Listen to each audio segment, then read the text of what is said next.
Picture this: a daring adventurer named Juan, embarking on a whimsical journey that takes him to the very threshold of a royal palace. Juan, a man of charm and audacity, had an appetite for life's unpredictable adventures. In the early hours of the day, Juan found himself in the lush gardens of the palace, surrounded by the intoxicating fragrance of blooming flowers. His presence, however, did not go unnoticed. The king, a man of stern disposition, took exception to Juan's uninvited visit. "Juan," he bellowed, "why are you loitering in my territory, my garden, my palace? Begone!" But Juan, ever the smooth talker, tried to negotiate his stay. The king, unyielding, chased him away with his guard dogs. Undeterred, Juan devised a clever trick.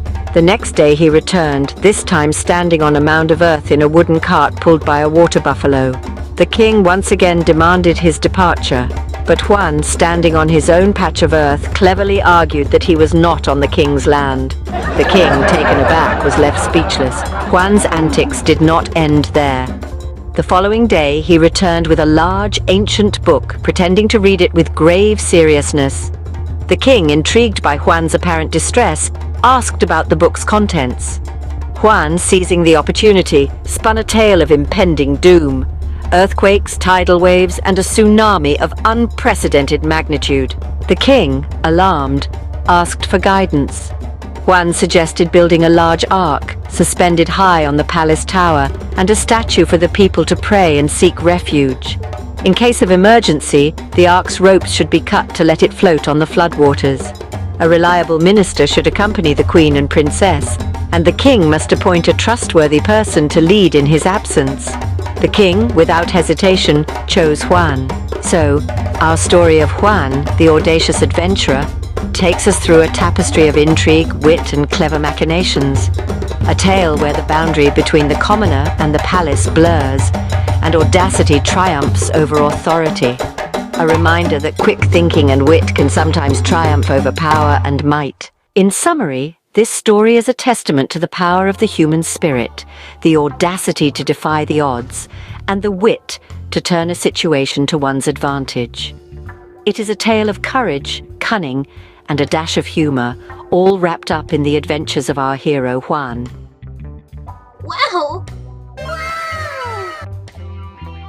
The story begins on a day of great significance when the tower and the ark, meticulously constructed, have finally been completed. It's a sight to behold, standing tall and proud against the twilight sky.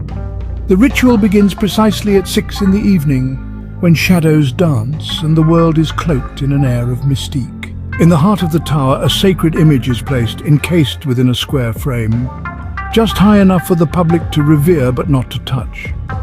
A queue forms, snaking its way around the tower as people line up to pay their respects.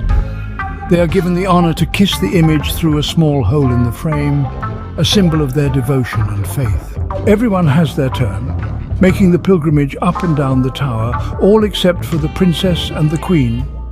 At this time, the king is escorted onto the ark, while the princess and queen remain with the ministers, led by a man named Juan.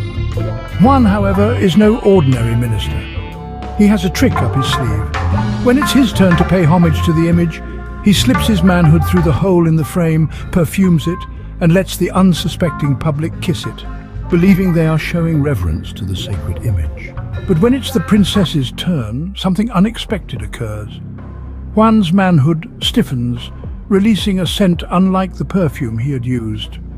The princess, detecting the change in aroma, seeks a lantern to inspect the image. She exclaims that the image's nose appears wet and the scent has altered. Caught off guard, Juan cries out, "Fire!" In his panic, the alarm rings out, causing chaos. In the ensuing pandemonium, someone hastily cuts the rope holding the ark, causing it to plummet from a great height. Tragically, the king within it meets his untimely end. And so, in a twist of fate, Juan marries the princess and ascends to the throne. A trickster becomes a king, a testament to how unpredictable the stories of folklore can be. And so we come to the end of this tale, a story that began with the completion of a tower and an ark and ended with the rise of a trickster to the throne. An unexpected journey filled with mischief, intrigue, and a dash of the unexpected. Remember, in the world of folklore, anything can happen.